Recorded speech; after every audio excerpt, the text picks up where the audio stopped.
ito na po si Baby Matthew po. Mga ilang buwan ko na siya nakita nung pumunta ako dito sa kapatid ni Erica. So ngayon, napansin ko na siya, di ba, mga ilang buwan na yun. Napansin ko po siya, nung una ko pong kita, mas maliit po siya. Nung una ko siyang napansin ko, mas mababa ang timbang niya. So ngayon, ilang timbang na siya, Erica? 3.7 po. 3.7. So ano ang sabi ng doktor? Kailangan patabain po umabot ng 15 kilos. 15 kilos? Opo. Bago siya Maoperahan na po. maoperahan? Ayan po, nakita naman natin, malakas po siya. Blessed po si baby. Alam ko po, may magandang plano ang Diyos sa kanya. Lalaki siya na malusog. At maoperahan. Naniwala ka ba na maoperahan yan? Opo. Bali, ito po pala ang pinadala ni Ma'am Pabs Jen Vlog. Talagang napakabait din po kasi itong tao na ito. So, pakihawakan po para sa panggatas ni baby. Pang ano pwede nyo mabili. 1, 2, 3, 4, 5. Oldies TV, serbisyo sa mga senior citizen at PWD. Please support. Let me walk upon the waters wherever you would call me.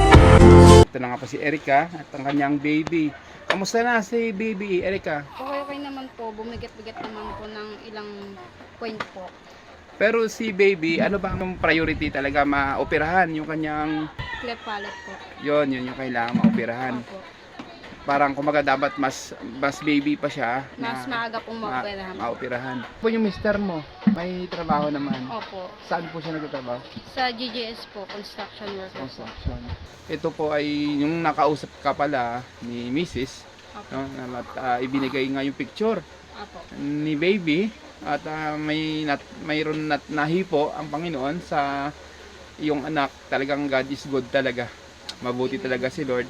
So, kailan bang lumakas mo na siya, patabain? Ano, Opo. sabi patatabain, no? Patabain daw po bago Para- maoperahan po. Yung baby. Opo. Kailan malusog mo na siya. Opo, kasi sobrang baba daw po talaga ng timbang niya po. Sa edad niya po na 7 months po. Para maoperahan pag Opo. malusog. Kasi po ang bigat niya po parang nasa 2 buwan pa lang po. Ayun. Bali ilan sila magkapatid? 2 lang po. Dalawa, ito isa. Opo. Oh, yan. Nahiya siya. So, bali meron po tayong talagang nahipo lang siya ni Lord. Na-touch po dito sa baby nyo, lalaki po ito. Opo, lalaki po.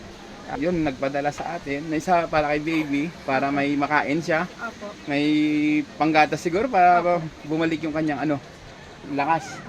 Lusog na baby para maoperahan. Yan, natin si baby. Yan o. Ano yung nasa ilong? Nan po. Ano lang? Nilagay lang.